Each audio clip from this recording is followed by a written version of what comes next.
según contrato 71/2021 titulado Desarrollo y validación de una herramienta digital en salud mental, para lo cual realizaré la presentación del doctor Marcio Soto. El doctor es psicólogo egresado por la Universidad Nacional de San Agustín de Arequipa, magíster en neuropsicología cognitiva y doctor PhD en neurociencia por la Universidad Complutense de Madrid de España. Es profesor principal del Departamento de Psicología de la Universidad Católica San Pablo y de la Universidad Nacional de San Agustín de México. También es acreditado como investigador RENACYT de CONCITEC Perú, destacando en el nivel 3. Muy bien, en esta oportunidad vamos a compartir estos conocimientos. Como vuelvo a repetir, el seminario se titula Desarrollo y validación de una herramienta digital en salud mental, para lo cual invitamos al doctor Marcio Soto. Muchas gracias.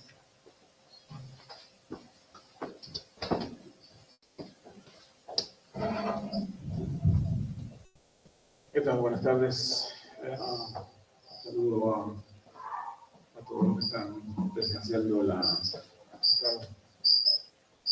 este seminario. Vamos a probar.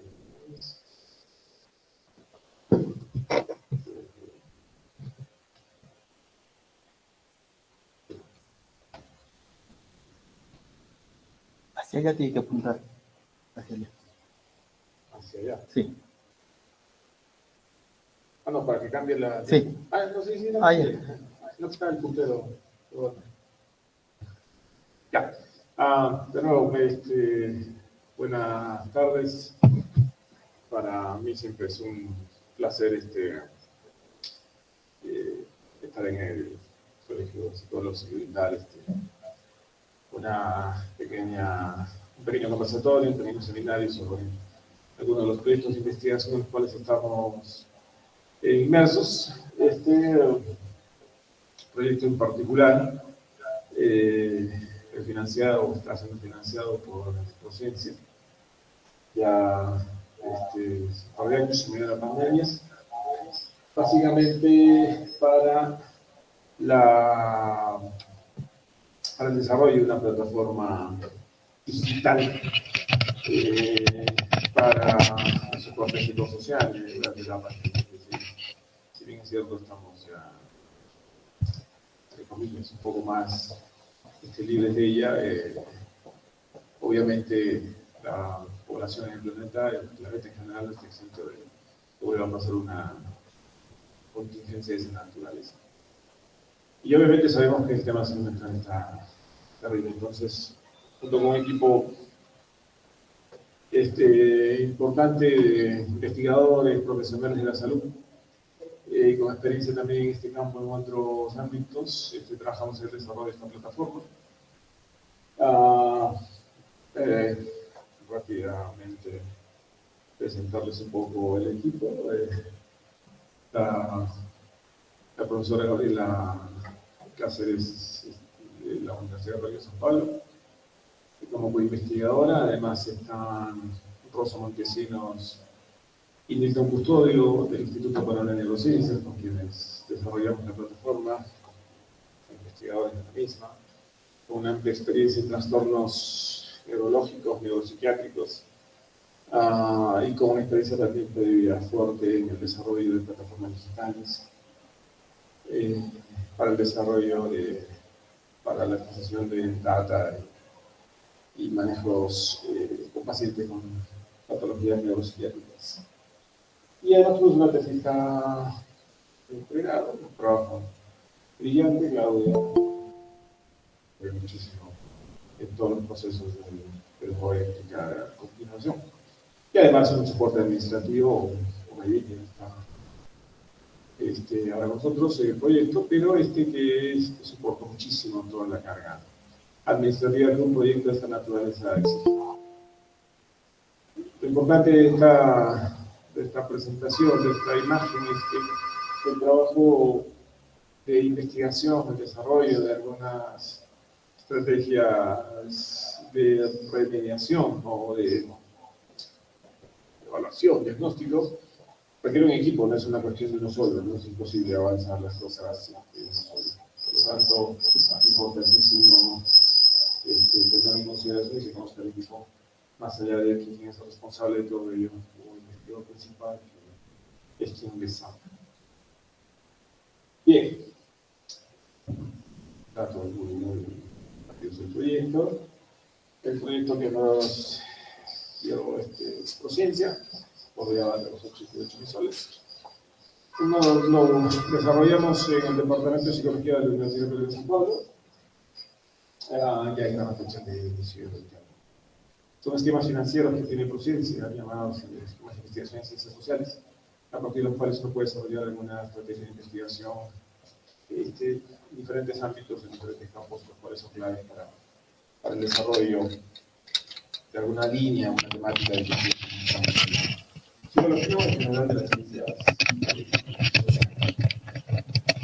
Bien, pero vamos al punto. ¿Por qué desarrollar una plataforma de estas características? Para nadie es un secreto que la salud mental en nuestro país cada día, nuestro país, el mundo, Latinoamérica, tiene varios casos, ansiedad, depresión, infinidad de trastornos neuropsiquiátricos que son sumamente complejos, difíciles de evaluar, difíciles de abordar, difíciles de tratar. Obviamente de naturaleza, en la mayoría de los casos, tan compleja que necesita un abordaje multidisciplinario, a veces no bien entendido en muchos ámbitos, pero además sirve este proyecto para ver ese papel de la multidisciplinaridad en el abordaje de los trastornos mentales, en este caso psicólogos, médicos, que nos puedan permitir entender qué sucede con varios datos respecto a la salud mental, no sé si lo logran ver bien, pero lo más importante de todas estas imágenes es que aproximadamente el 80% de alteraciones a nivel de salud mental no tienen tratamiento. No se les detecta a tiempo y no son tratados por el de aquí. ¿No? Muchas veces pasa de una forma un tanto subclínica y por lo tanto no son detectados a tiempo y con unas consecuencias harto conocidas, como vemos un poco en las diapositivas, respecto a lo que pasa a nivel de jóvenes, en general en todos los grupos etarios, ¿no? Desde muy niños, adolescentes, jóvenes, adultos jóvenes e inclusive adultos mayores. Tenemos toda una línea de trabajo ahí importante y que nos ha desembocado en una crisis en salud. Si de cada 10 pacientes, 80 no reciben tratamiento, no son diagnosticados, no son tratados. Repito, de cada 10 personas, 10 potencialmente pacientes, 8 no reciben tratamiento, estamos ante un problema serio. Para nadie es un secreto. La salud mental históricamente ha sido una de las últimas ruedas del coche, por temas de naturaleza política, social. Hay muy poca cultura en salud en general, en Perú, en Latinoamérica, muy poca preparación de profesionales también, y no hay que estar a tiempo. Un tema cultural muy importante respecto al origen posible de un trastorno mental, de una alteración mental. Hay muchos fenómenos en los cuales nosotros tenemos que analizar para entender la dinámica de la salud mental. No es solo una cuestión de o solo biológica, solo psicológica, solo social, es una combinación de aspectos interesantes que tenemos que conocer y abordar. Lo cual, obviamente, durante la pandemia desbordó. Como bien sabemos, la pandemia provocó un antes y un después en toda esta cuestión. Un antes y un después respecto a la incidencia y prevalencia de estas patologías, pero asimismo un importante incremento de las mismas en el mundo y en Perú. Y lo que es peor, en donde el sistema sanitario, sociosanitario, de atención era pobrísimo, o es pobrísimo, por calidad, cantidad, etcétera, el impacto fue mucho más grande. Nadie es un secreto, nuestro sistema sociosanitario no está preparado para mucho, y más la llegada de la pandemia mostró que estábamos, y obviamente los servicios de salud mental, históricamente, la última rueda del coche, más de esto, peor aún. Entonces todo eso llevó a un incremento significativo de problemas de salud mental. Pero claro, había muchas más cosas que analizar.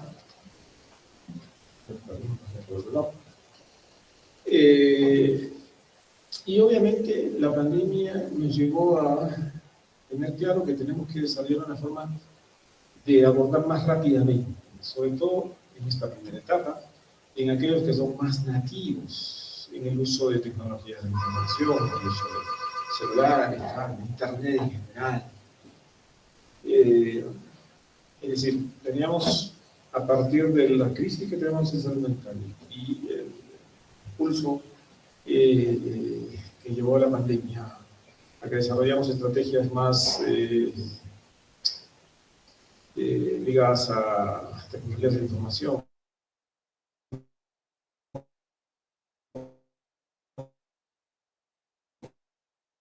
internet y más cosas, y eventualmente generar alguna vinculación con proveedores de salud mental.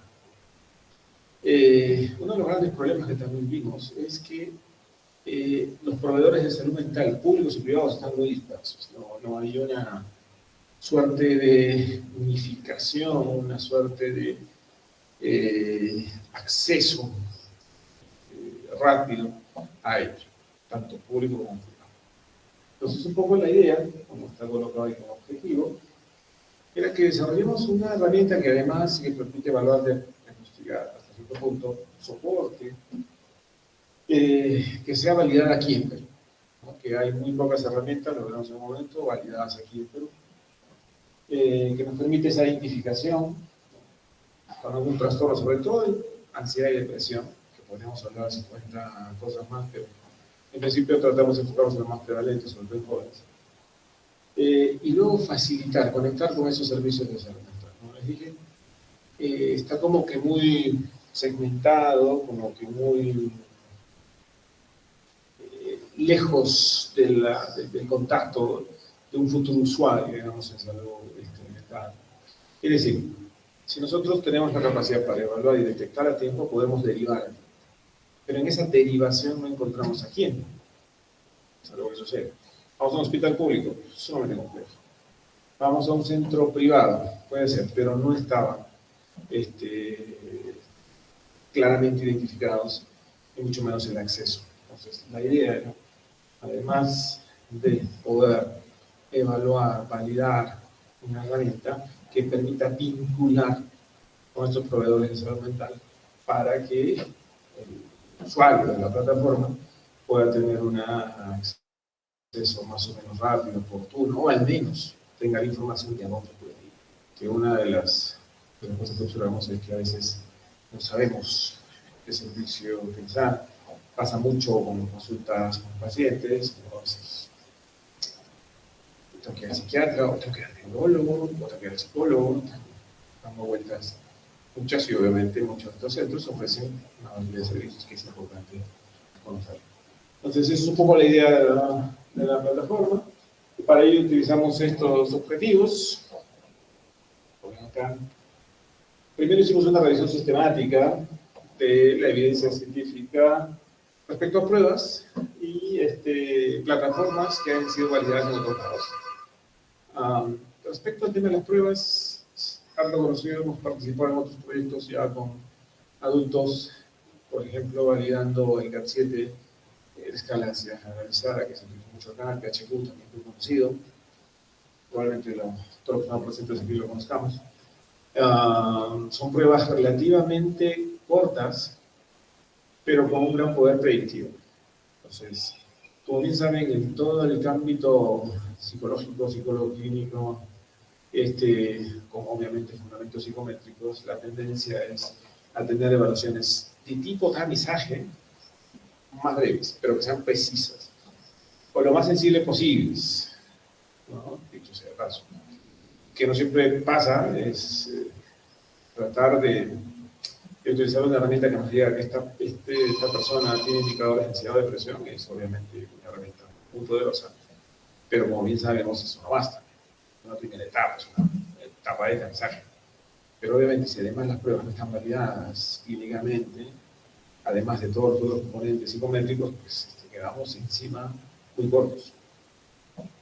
Y por ende, nosotros utilizamos una primera revisión de esos aspectos que nos permita conocer aquellas pruebas y aquellas plataformas que se han visto usadas y validadas en otros contextos. Se ha utilizado para, por ejemplo, detección de problemas de alcohol, problemas de estrés, que también es una evaluación de estrés, pero que no está en estas etapas de análisis,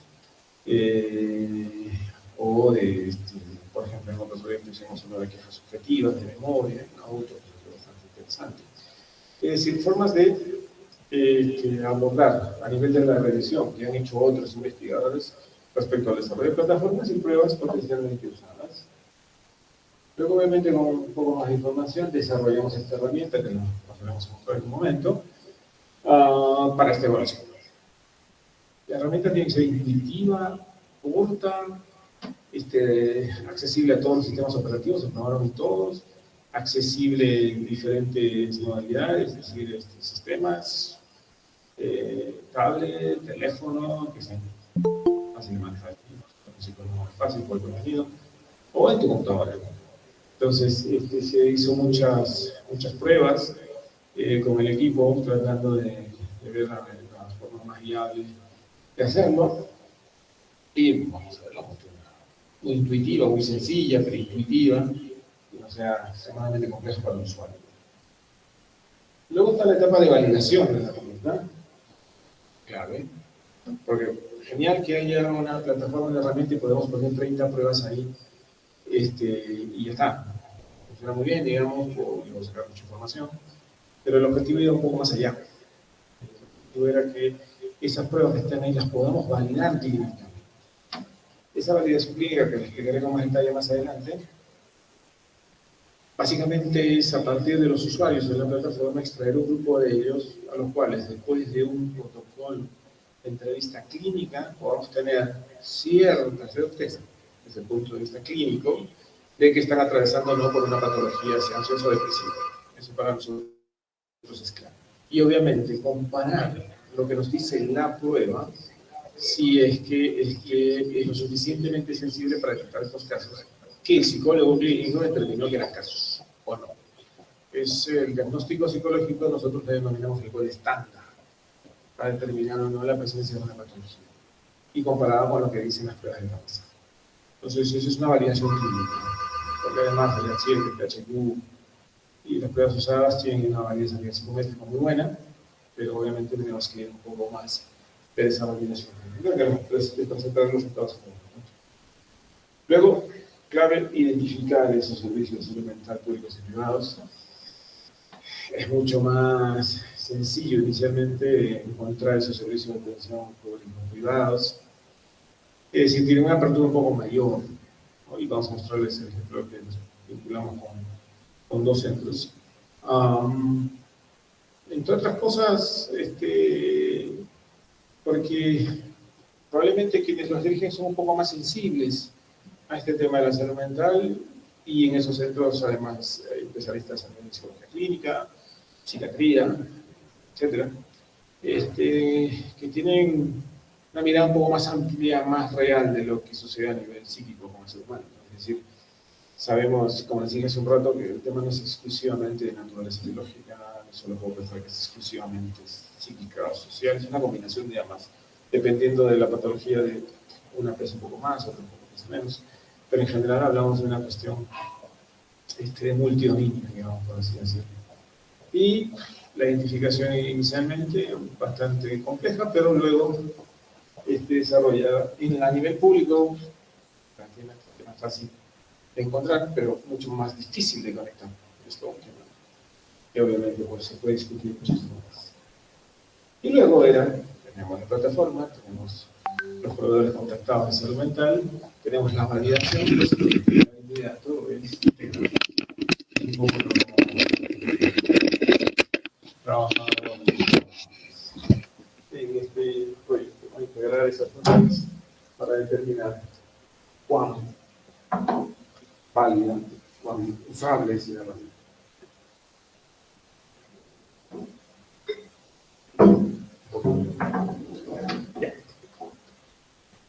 Bien. ¿Cómo lo hicimos? O sea, eso es un poco lo que queremos hacer. Con toda la investigación, la siguiente pregunta es, ahora, ¿cómo hacemos? La pregunta del millón. ¿Cómo lo hacemos? Ahí están las diferentes etapas, aproximadamente 12 meses. Siempre uno planifica a nivel temporal algo, pero en estos casos estamos cerrando el tema de la pandemia. Al principio, más o menos 12, 16 meses, como de esto, 12, ¿cierto? Decimos de cierta manera, primero como les hicimos una parte de sistematización de información, búsqueda de la literatura, estado del arte, diferentes formas de llamarlo, pero que básicamente nos permiten determinar y analizar qué otras plataformas, qué pruebas son las más sensibles. Hay diferentes tipos de reacciones, como bien saben, con animales.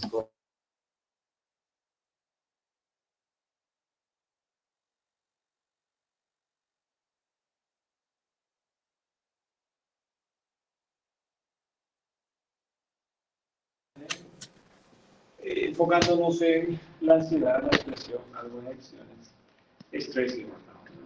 Siempre en burnout un poco más complicados, estrés.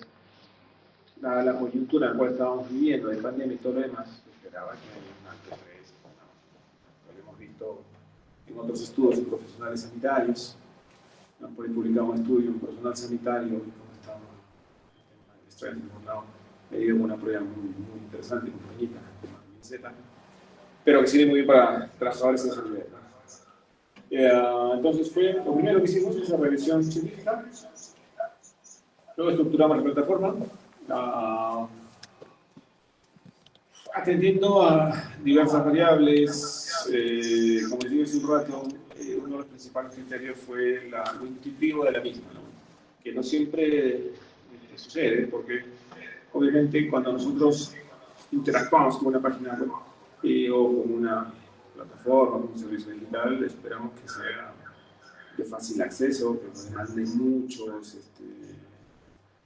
tránsito en internet, porque también se vuelve lento, y una serie que pueda servir en todas las plataformas, sea iOS, sea Android, sea Windows, etcétera, etcétera.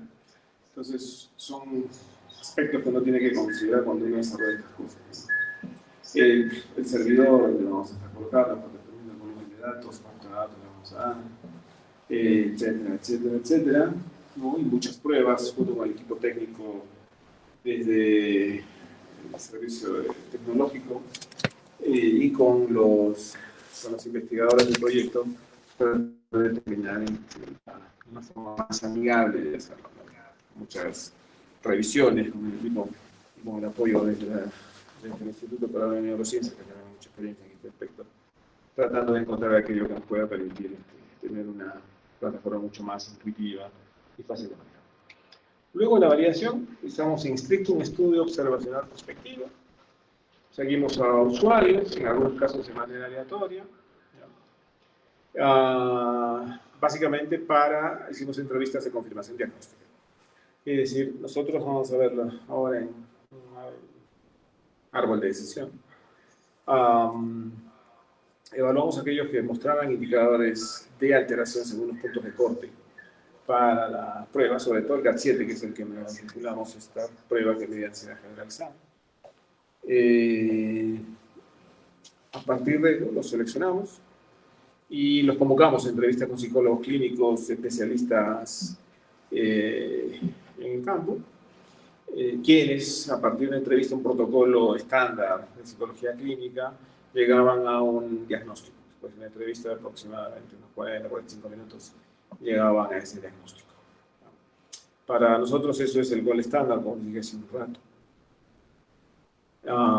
Bien sabemos que una prueba de 7 ítems no diagnostica nada. Ya se tenga 800 ítems, una prueba no diagnostica nada. Quien diagnostica es el profesional, no la prueba. La prueba es un auxiliar, es un elemento de apoyo, etcétera. Todos sabemos eso. El asunto es que tenemos que tener obviamente pruebas válidas porque es una primera etapa y luego, en caso mostrar indicadores de algo, pasar a una siguiente etapa que ya implica una cuestión de interacción con un profesional de la salud mental que pueda ayudar a esta persona. Entonces, para eso utilizamos la entrevista con un protocolo estándar, luego los servicios de salud mental que hemos explicado hace un rato, y la herramienta digital, donde ya se integraba más o menos todo.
¿vale?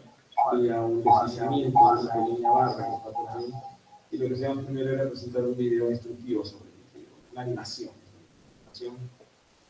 corta sobre cómo podrían ir a responder en la escala clásica, cuando la prueba, para que puedan completar la misma. Este instructivo era bastante clarito, que al principio no estaba, pero después de haber hecho las primeras pruebas, nos cuenta que era prácticamente correcto. Como se dan cuenta, además está la posibilidad de seguir en la evaluación. También hay la posibilidad de regresar. Uno podría tener la capacidad de poder, en caso considere sea necesario volver hacia atrás, pues hacerlo sin mayor inconveniente. Bien.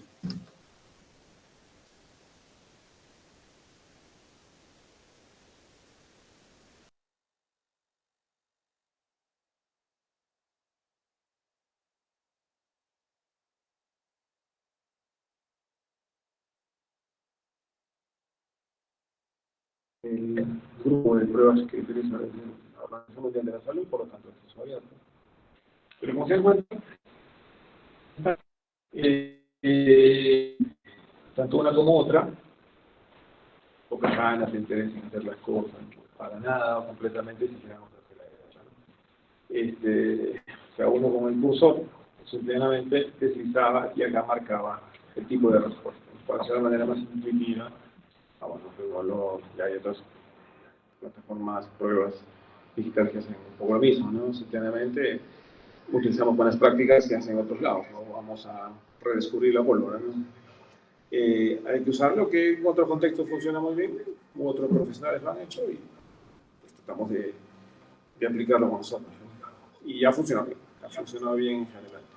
Entonces, como se dan cuenta, son pruebas ampliamente conocidas, que ya han sido validadas desde el punto de vista psicométrico en Latinoamérica, en Perú, pero que en la mayoría de los casos no tenían una validación clínica. Vamos a presentar solo ahora la validación clínica del GAT-7. 7 ítems para una prueba de ansiedad generalizada, con unos resultados muy interesantes, que nos han hecho repensar muchas cosas en los artículos que estamos enviando a publicación para ello, pero que nos muestra una cuestión importantísima post-pandemia, ¿no? Que no vamos a presentar en un momento. Bien, ¿cómo funcionaba? Una vez que completaban estas pruebas, de inmediato se emitía un resultado de la evaluación. Es bien un algoritmo que lo vamos a ver en un momento, un árbol de decisión. ¿Ya? Vi esos resultados, por ejemplo, no sé si logran verlo, pero podía ser, en este caso, ausencia de depresión, ausencia de ansiedad, si marcaban todo para nada. Pero podía salir, según los puntos de corte que mencionan las pruebas, como presencia moderada de depresión, presencia, no sé qué, de ansiedad, y por lo tanto era pertinente, obviamente. Si a partir del punto de corte mostraba indicadores muy altos, la sugerencia era contactar a un proveedor de salud mental. Si el punto de corte era más bajo, ¿no? Lo que se hacían eran generar consejos prácticos como los que están por ahí para desarrollar o mantener una buena salud mental, consejos prácticos muy básicos derivados desde la psicología que nos permitan seguir más o menos bien con nuestra vida. Obviamente, puede haber un falso negativo, ¿no? Eso es parte del desarrollo de estas cosas y de la validación de esto. Puede ser, también lo hemos encontrado.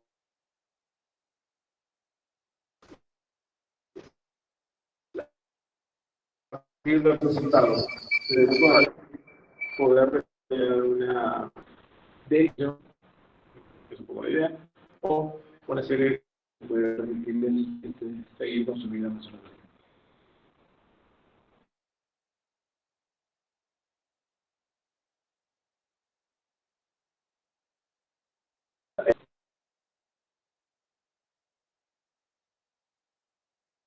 Claro, de ansiedad. Nosotros somos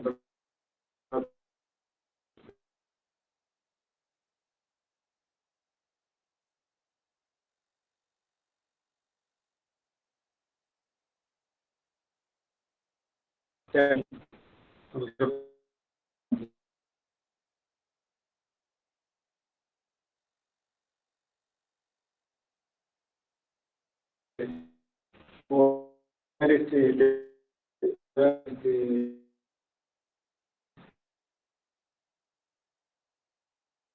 salud mental, sea ansioso, depresivo.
Por el otro lado, simplemente para validar el instrumento.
de la entrevista junto con el equipo del proyecto, nos pusimos de acuerdo respecto a un protocolo que se utiliza a nivel de entrevista para estos participantes.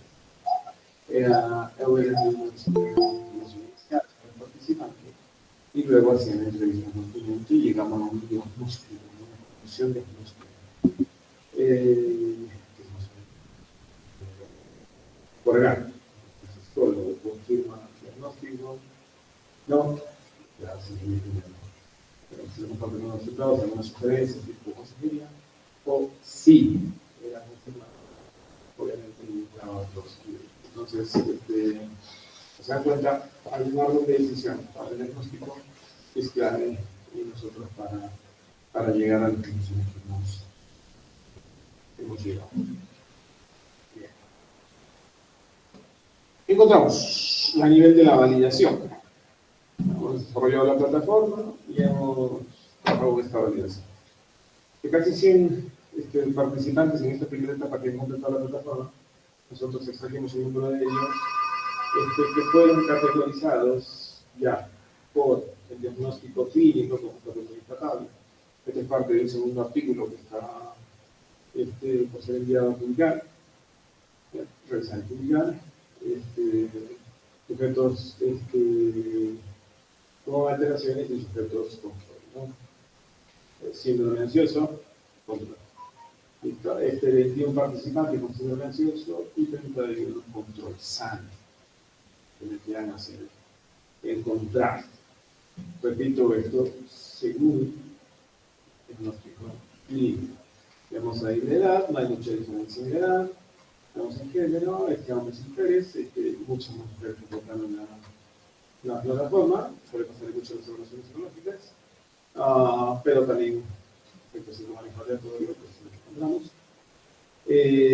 Tampoco hubo diferencias a nivel de esto, el con cuadrada, y las puntuaciones en el simple.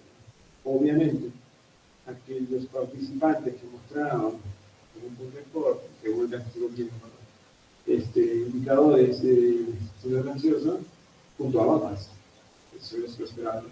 Y aquellos sujetos control, pues puntuaban inclusive con una menor dispersión. La muestra no es muy amplia, por supuesto, es una validación diagnóstica, y sin embargo, los indicadores subjetivos muy interesantes. Trabajamos con ellos, con este número de participantes. Acá están los descriptivos del paciente, siempre desde el punto de vista psicométrico, las cosas claras, ¿no? Básicamente aquí ver la simetría de la curtosis, como ya sabemos, hay que mantenerse entre -1, 1.5 y 1.5, para que no haya mucho problema y mantener una distribución normal. Una muestra pequeña, pero a pesar de ello tiene una distribución normal, que es interesante. Normalmente esperamos que las distribuciones normales se pongan en muestras mucho más grandes. Pero lo encontramos aquí. Quizás el 25 sí que se escapaba un poquito, pero está dentro de los parámetros esperados, ¿no? Por lo tanto, para manejar estadísticos más de naturaleza paramétrica, es clave para entender un poco cómo funciona. Bien, ya vamos.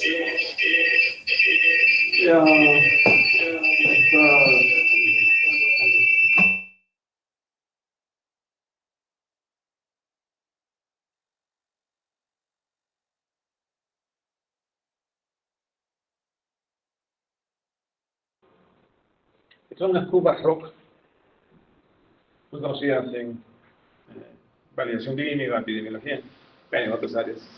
Respecto a la sensibilidad y la especificidad, ¿no? De una prueba. ¿Cuán buena es una prueba? ¿Cuán sensible es? ¿Cuán específica es? ¿Cuán sensible para la patología y cuán específica para esa patología?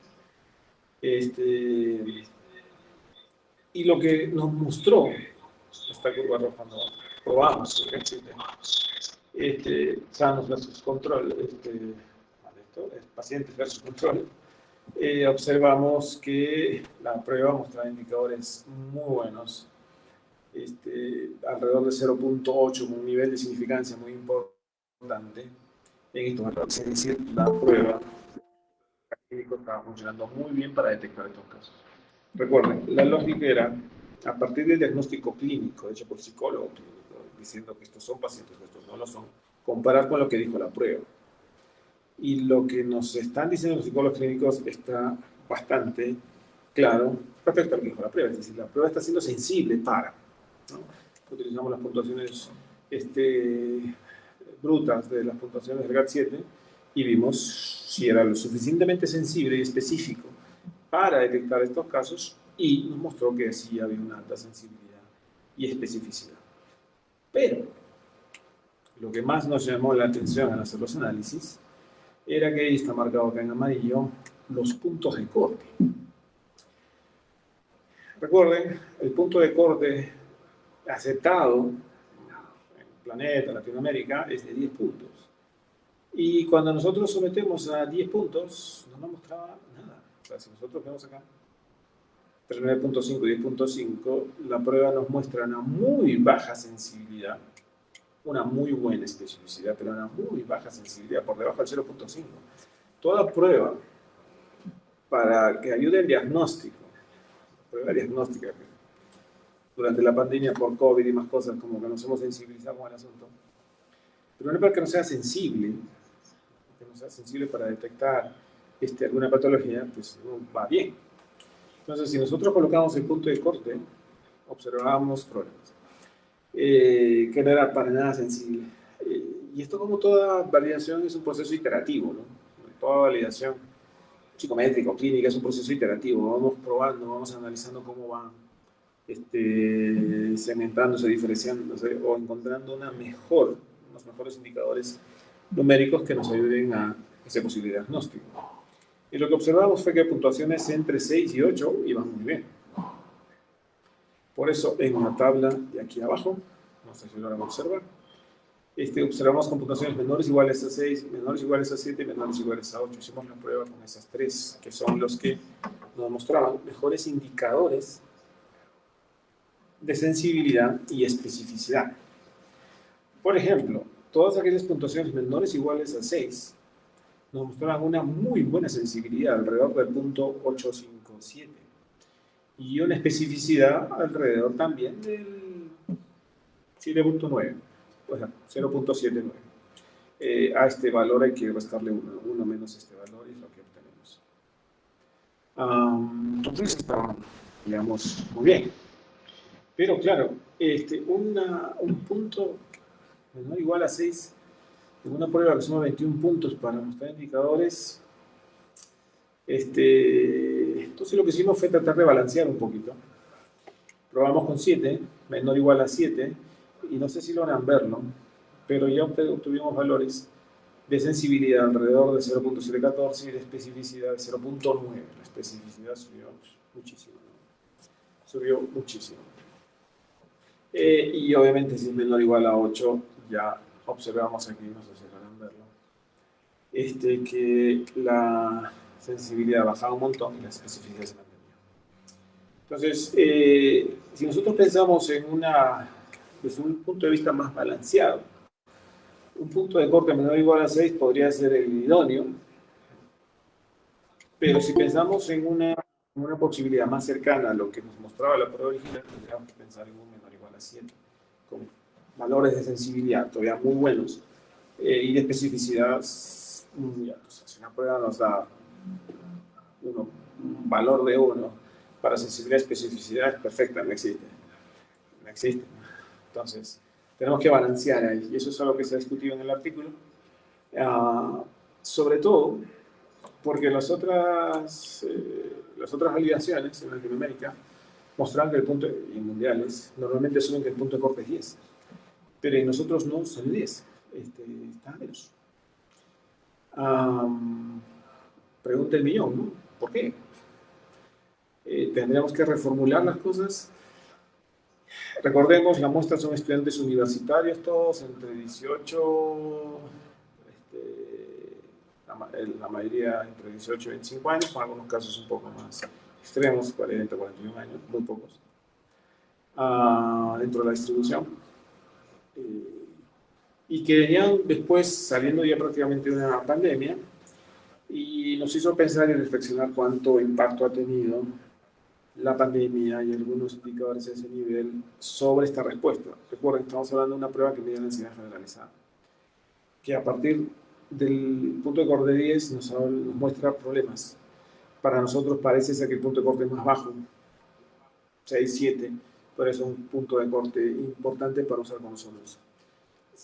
Revisando la literatura, armando el artículo, que esperemos sea publicado pronto, observamos que sí, hay ciertas variaciones de la prueba, donde nos muestra que inclusive puntos de corte menores o iguales a 5, o mayores o iguales a 5, nos indica ya alguna alteración leve en ansiedad.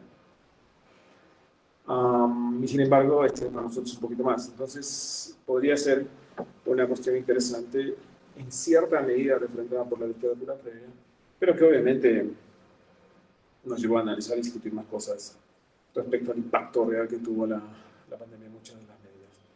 La idea es hacer seguimiento, ¿no? Tendremos los mismos resultados a esta altura en una pandemia prácticamente olvidada, casi, aunque con nuevas mutaciones por ahí preocupando a la OMS, pero que en general ya se ha matizado bastante, ¿no? Y además con un sistema sanitario, esperemos, un poquito más preparado para estas contingencias sanitarias, no lo sabemos realmente, pero creemos nosotros que esta primera muestra de una prueba muy conocida en el ámbito clínico y con cambios en los puntos de corte para nuestro contexto, podría ser interesante. Obviamente hay que pensar en más muestras, pensar en seguimiento, hay que pensar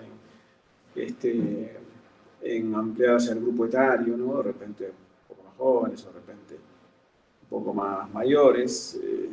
Los últimos datos sanitarios en el mundo muestran que, por ejemplo, la gente entre 35 y 50 años está teniendo un incremento significativo del consumo de sustancias, sobre todo marihuana, y mucho binge drinking, ¿no? Estos consumos de fin de semana, de mucho alcohol de fin de semana, ¿no? Marihuana, sustancias, tabaco, también algunas drogas más duras, pero que ha aumentado considerablemente después de la pandemia. Se ha disparado entre 35 y 50 años. ¿Por qué hay ese incremento del consumo? ¿Qué están asociados? ¿Habrán algunos fenómenos ligados a ansiedad, depresión que subyacen este incremento de ese consumo? Es posible. Por lo tanto, será interesante evaluarlos, detectarlos. ¿Qué pasa con los más jóvenes? La crisis de salud mental en los más jóvenes, adolescentes, entre 12 y 17 años, estará generando más casos de ansiedad, depresión y otras cosas. ¿La pandemia ha disparado estos casos? Se sabe que sí, a nivel de la experiencia clínica de muchos de ustedes, probablemente que están viéndolos, o que conocen por sus profesores, o qué sé yo, han mostrado que ha aumentado. Entonces, podríamos utilizar esto para detectar, cambiará el punto de corte, si hablamos entre 12 y 17 años, cambiará el punto de corte para 35 o 50 años, no lo sabemos. La idea es tener instrumentos que nos sean útiles, clínicamente hablando, que no sean útiles para que queden ahí en una publicación, que es importante hacerlo, para difundir el conocimiento, pero sobre todo porque sean útiles en la clínica. Esa es la idea. Hemos utilizado una primera fase de detección a partir de paracetamidolaje y luego con validación clínica, entrevista psicológica, hemos corroborado y hemos encontrado algo que no esperábamos encontrar. Encontrar que el punto de corte es más bajo. Pero es parte como ya objetivos del esquema de financiamiento y procedencia. Obviamente se ha presentado un título, por ejemplo, en la universidad. El título es la validación clínica del GAN-7, que hasta la tesis ha sido bastante buena, pero que se defendía pronto. Y utilizar todo lo demás. Vamos a presentar más detalles del evento de este proyecto, algunos detalles más de otras pruebas, en el Congreso Iberoamericano de Psicología, que dicho sea el paso que está desarrollando el Colegio de Psicólogos, ¿no? Esta aceptación del mismo. Entonces, como les dije, se hace ciencia y se debe hacer investigar, profundizar, y enhorabuena porque esta además recibió financiamiento del Estado peruano, pero además hay que difundirlo. Yo estoy seguro que muchos de los que están observando han hecho investigaciones, han desarrollado algunos proyectos, muchas veces los dejan abandonados. Hay que tratar de publicarlos, presentarlos, por ejemplo, al Congreso del Colegio de Psicólogos, otros congresos, divulgar su trabajo. Eso es clave para que el asunto no quede ahí después de 4, 6, 8, un año de esfuerzo investigando y más cosas, que el asunto quede ahí abandonado, no tiene sentido. Que solo en una tesis, a los que muchas veces no se tiene acceso, a veces los repositorios no funcionan muy bien o lo que sea, presentarlo en un evento, discutirlo con otros profesionales, es una cuestión sumamente importante e interesante. Bien, para ir cerrando, algunas conclusiones que obviamente abren a muchas cosas. Hemos logrado sistematizar esta información para tener más claridad por dónde va el tema de telesalud, telepsicología, telemedicina, y hay que usarla, es decir, la pandemia ha generado que muchos aspectos se disparen, ¿no? El uso de plataformas digitales para todo lo que estamos en este momento con ustedes, ¿no? Están conectados ahí en línea y eso nos permite, ya, no viene desde ahora, no viene la pandemia, viene muchos años atrás, pero con un salto exponencial durante la pandemia. Entonces, podemos utilizar estos sistemas para más cosas, por supuesto. Podemos trabajar en salud mental, muchas cosas, por supuesto. Entonces, hay que hacerlo. El asunto es que tiene que ser bien guiado, bien estructurado. Y obviamente debe ser manejado por especialistas en el campo, especialistas y personal capacitado en salud mental, ¿no? Siempre hay que tenerlo claro. Uno se entrena para estas cosas, no es así nomás. Que a veces muchos de los comentarios por profesionales en otros lados respecto a que cualquiera puede saber una plataforma, una página web y ahí contactar a que se brindar servicios de psicología, psicoterapia, muchas cosas que realmente su fundamento es cero. Su fundamento en la ciencia psicológica o con fundamentos en temas de psicopatología, psiquiatría es nulo, ¿no? Y es algo que hay que tener muchísimo cuidado, sobre todo por la enorme crisis que tenemos en salud mental y la demanda de servicios especializados en salud mental. Hay una alta demanda y por lo tanto ante ello hay que tener una alta capacitación también en eso, porque nuestros pacientes, nuestros usuarios, que llaman, ¿no? Esperan lo mejor de nosotros, y si no tenemos ni las herramientas, ni la formación, ni la capacitación en el tema, pues no funciona.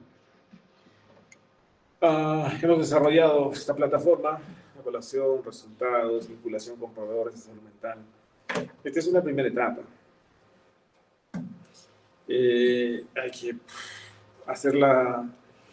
tener todos los mecanismos posibles para que además nosotros podamos mantenerlo en el tiempo, ampliarlo muchísimo, por ejemplo, a las universidades en Arequipa, en otros contextos, quizás a través de psicólogos, mantener una plataforma para detectar, derivar, es importantísimo. Es decir, esto tiene que saltar un poco de la academia hacia el contexto local, nacional.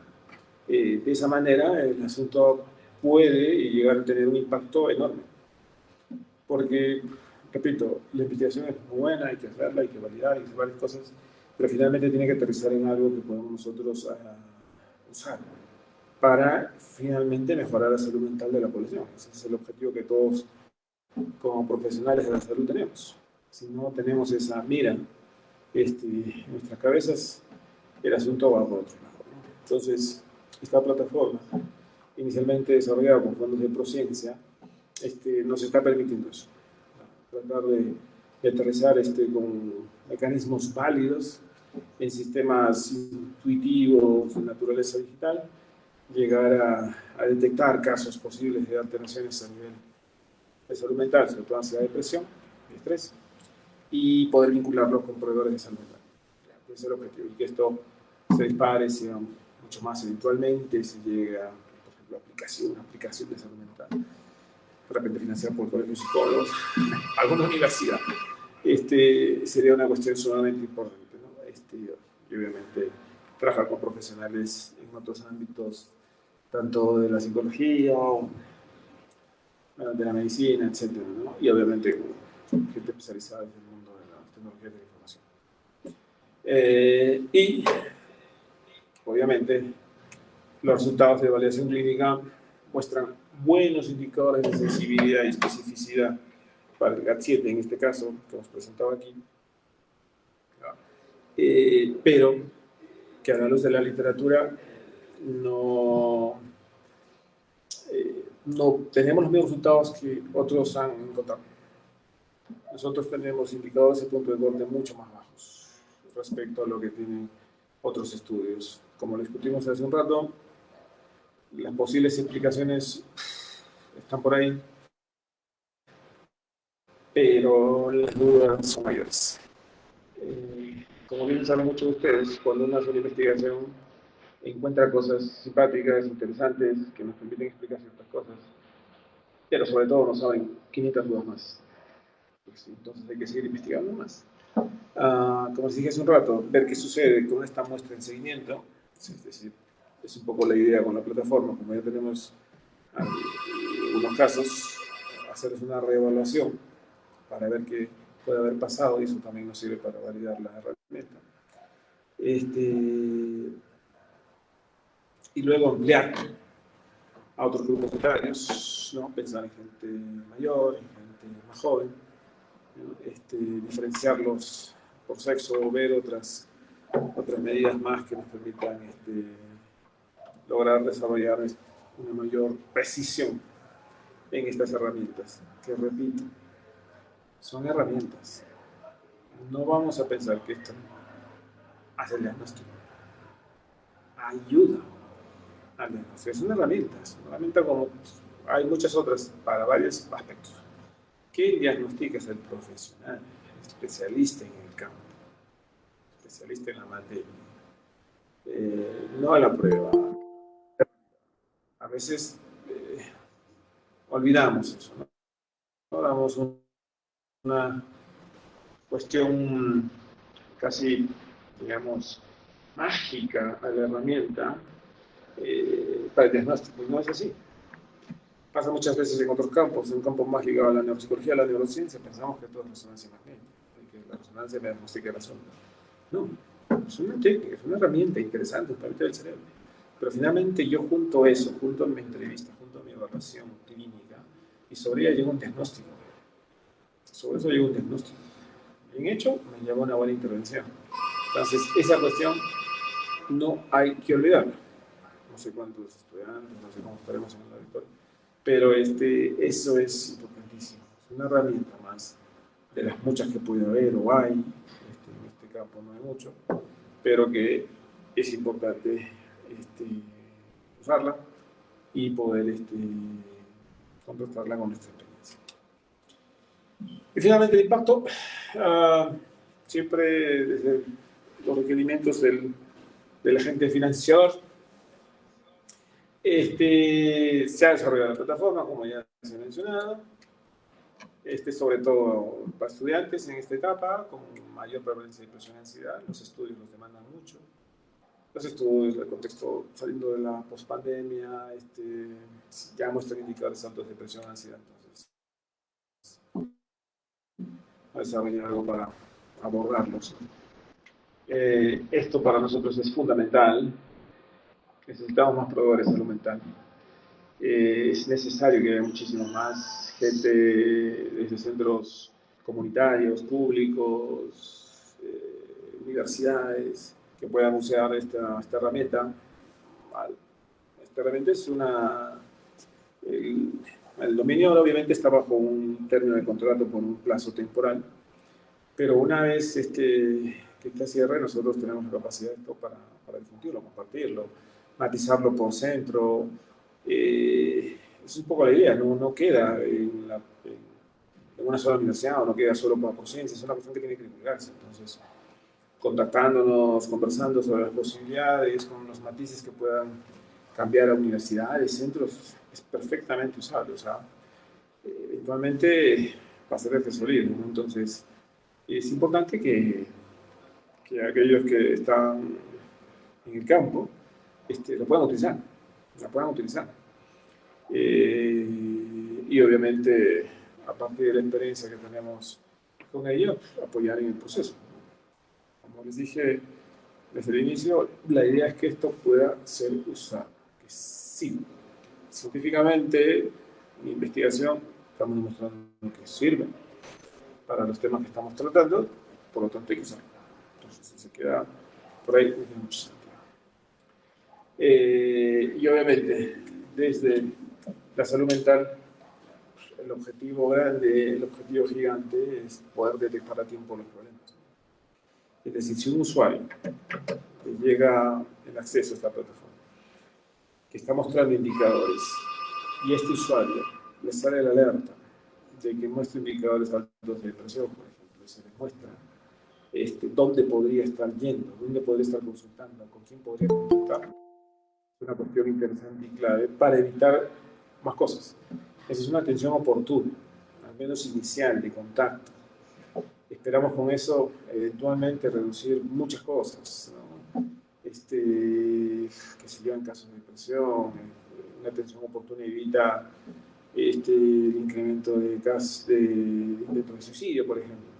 Entonces, creemos que esto puede ayudar en alguna medida.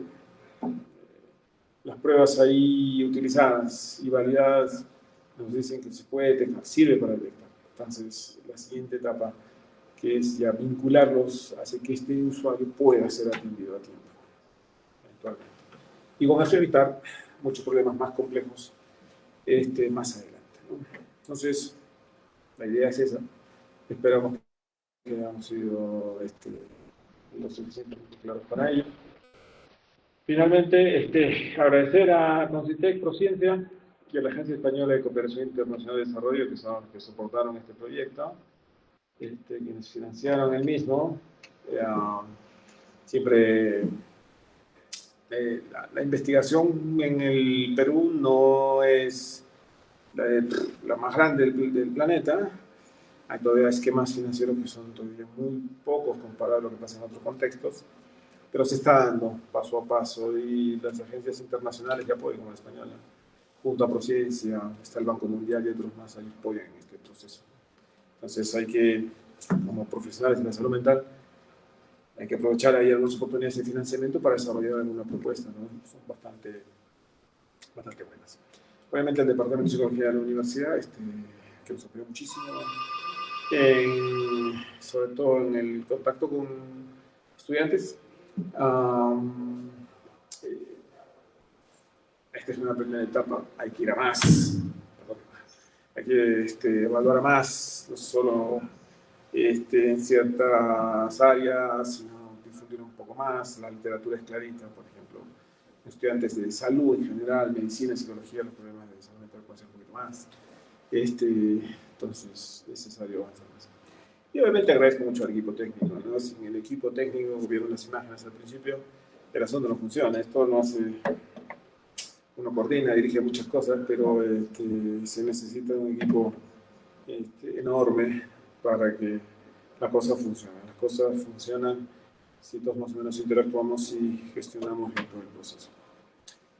Y nada, eso es todo.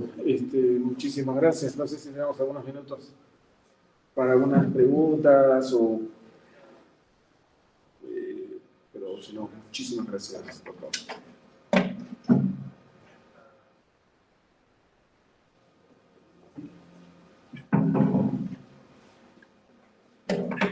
Si alguien tiene algunas preguntas para el doctor, lo puede hacer en estos momentos. Levanta la mano, por favor.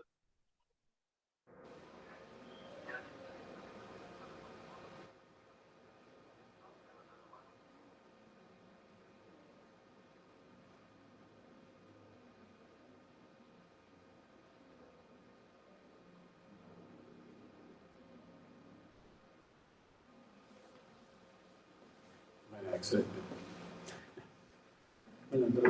Ya. Nada, entonces no queda más que despedirme.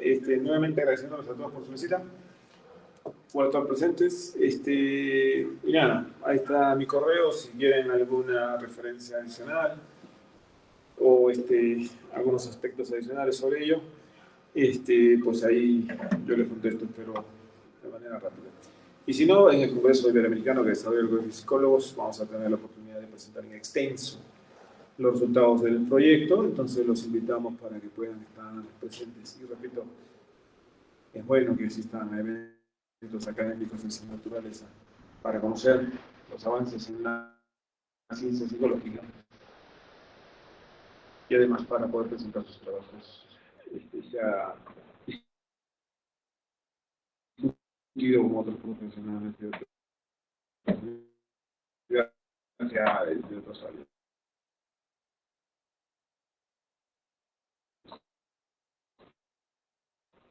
Listo.